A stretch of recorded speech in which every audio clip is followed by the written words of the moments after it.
The world of Cyberpunk is interesting for many people in so many different ways. Whether it be the architecture, the culture of the megacorps versus the rebellious anti-authority groups, or even just that underlying lawlessness that you can find all across Night City amongst those vibrant neon lights. I like to think when all of it comes together, there is just something so mesmerizing about it. All of the over-exaggerated ads that you see on every single building sometimes is something I wish I could see in real life. Now, CD Projekt RED have created a world for every single one of us all to experience, a world that draws you in and keeps you there immersed within it. Now, as a long-time fan of CD Projekt RED myself, I personally began with The Witcher 3, a game that set the bar for immersive storytelling and an incredibly expansive open world. As well as that, I've played other RPG titles, many which I've covered on the channel, things like Skyrim, Oblivion, and although many different RPGs are absolutely fantastic in their own ways, there's just something so different and unique about Cyberpunk that you can't quite put that finger on. And I suppose that is what I'll be trying to identify in today's video. I really want to discuss and describe to you what makes Cyberpunk so special and so captivating. All within this incredible living, breathing world that really just draws you in and manages to keep you in it. But a quick side note before we do begin the video, a lot of my current watchers aren't actually subscribed, so if you do enjoy today's video, please be sure to consider subscribing. It really does help the channel. Now, you may look at Cyberpunk now in 2025 and think, wow, what a flawless, excellent game, but it wasn't always like this. Behind the incredible neon glow of this city does lie a very rugged development journey filled with challenges and obstacles that would test the resilience of any studio. Now, on December 10th, 2020, the anticipation for Cyberpunk had finally come to a halt because the release was finally here and fans could not be more excited. Now, everyone obviously knew the ability that CD Projekt RED had with their previous title being The Witcher 3, one of the greatest RPGs and just one of the greatest games ever made. However, when the day of December 10th did finally come, misery was the only thing that was soon to follow. Cyberpunk easily had one of the worst launches in gaming history, with numerous bugs making the game completely unplayable at times. In all honesty, this game was just rushed out in an unfinished form after several delays to appease shareholders, despite the development team being heavily crunched and making it clear that the game just wasn't ready to launch. Cyberpunk 2077, I suppose you could say, was the most successful flop of all time. Within weeks of launch, the RPG had sold 13 million copies,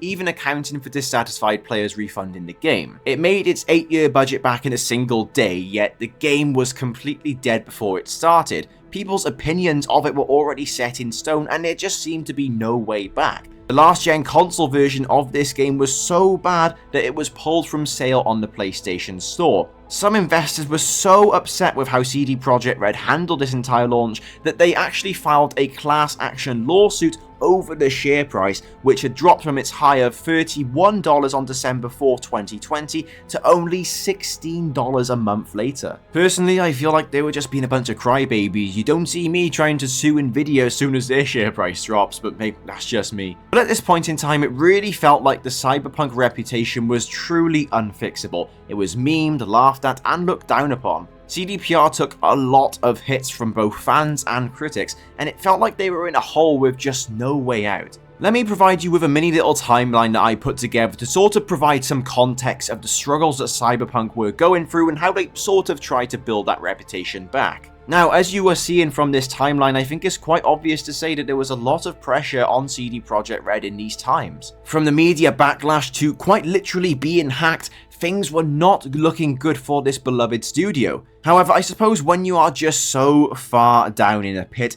the only way you can really go is up, and well, that is certainly what happened for Cyberpunk 2077. And I think we can all absolutely agree that it was never the fact that CD Projekt RED had made a terrible game, it was more of the fact that their hand was forced due to pressure from shareholders that led to this entire disaster in the first place. However, many people just didn't see it like that, and I was included in this batch of people. I kind of just brushed it to the side because of how upset I was with the launch of this game. Now, when I played Cyberpunk for the very first time, it was on release day and I had tried to play it on my PC at launch, but obviously due to what I just discussed, I decided to leave it and completely forget about it. I didn't really care for the game and I kind of slandered it to my friends due to pure disappointment of my experience with it. With The Witcher 3 being my favourite game of all time, I just really wanted want to experience something again like that from them, from my favourite studio. And as months turned into years, I kept seeing positive comments on the game as time had gone by. And as I grew older, I became a little less bitter, I suppose,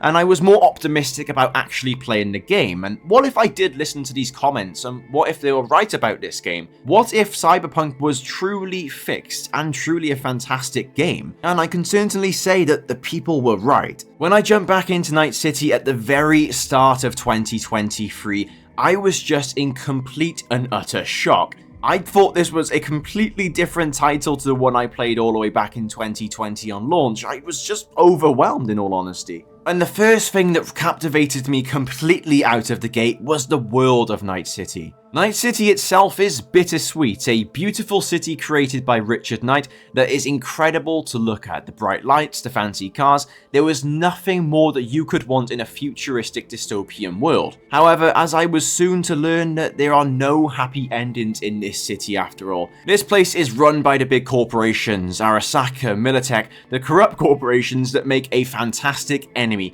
almost like that impossible enemy that you'll never be able to truly conquer. And although these megacorps are the ones who have true free reign over the city, it is also still plagued by scum and violence by other smaller gangs, adding so much more depth and layers to this world. It was a dangerous environment to be in for sure, one where you just felt like if you took the wrong turn in any of the streets, that it could be the last time you walk. It's something that you have to appreciate. The effort that was put into this world to make you truly feel immersed in it was second to none. And the areas that you spent in this city just helped make it that extra bit special. Each of the different areas having its own identity and purpose. Every area has a different feel, a different culture to its neighbour, with the different gangs taking claim to each of these territories.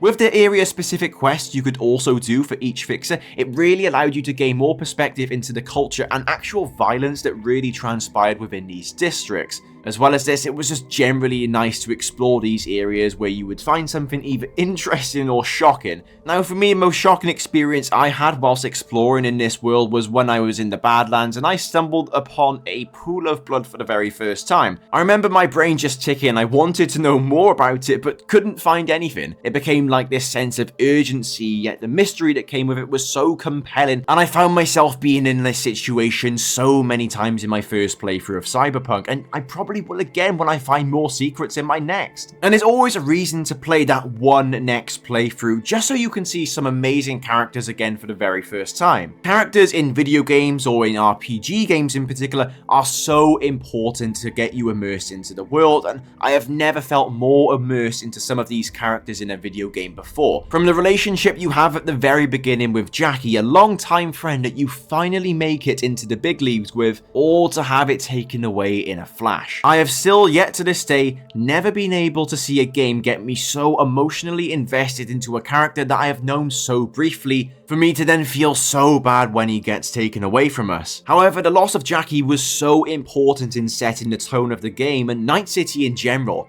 an unforgiving city that doesn't show mercy to anyone at all. As you progress throughout the game, you'll meet other various characters with phenomenal layers of complexity and depth to them. Characters such as Panam Palmer, they are a perfect example of a fantastic romance in a game, whilst also allowing you to see how yours and her relationship develops throughout the game. It's not just those two as well, you meet so many different characters throughout your journey that will really blow you away with their complexity and depth, as well as the brilliant quests that they will actually provide you with. I mean, we all know how incredible the Perales side quest was and how mind-blowing and trippy their quest line was, and it is something that will always stick with me as a first-time player. And don't get me started on the incredible journey that you go through with Johnny Silverhand from the beginning of the game to the very end. If I was to name every single character with incredible layers of depth, I would be making this video 3 hours long at least, and I'm sure nobody wants that. But what I would like to say without yapping too much is that Cyberpunk stands as a testament to the challenges and triumphs of ambitious game design in a modern, demanding landscape. Despite that infamous launch struggles, it has already evolved into one of the best RPGs ever made. It has evolved into a completely different experience than what we saw in 2020, a uniquely compelling experience, deeply layered and complex, and surprisingly enduring. The immersive world of Night City, crafted not with just those flashy graphics, but with actual cultural depth and an intricate web of language, music, and human-like characters, it transcends the boundaries of what a traditional game usually is. Each element that you will find in this world, from the gritty slang of Night City residents to the punk rebellion embodied by samurai, it all contributes to an experience that truly feels alive and authentically dystopian. It draws players into a place that is intriguing as it is unsettling, and no one has ever been able to do that before. But what I still don't understand is, how do we all act surprised that this game did well? I mean, it's a futuristic game with Keanu Reeves in the side of your head following you around, slandering you every 5 minutes. I mean, how is that not going to be a bestseller? But I like to think that Cyberpunk teaches us that games, like life, aren't always necessarily about perfection, but about the impact that they leave behind. By choosing depth over polish, risk over formula, CD Projekt RED has made something with layers that might take years to fully appreciate, as players will continue to explore Night City for many years, analyze its mysteries, and connect over its triumphs and tragedies. I think it is clear that this game will leave a legacy that defies initial criticisms and ultimately redefines what it means to build a living, breathing game world. So hopefully by now you will understand what makes this game truly special, and if you are under the impression that this game isn't good, well, I've got one thing to say to you. Wake the fuck up, samurai. We have a city to burn.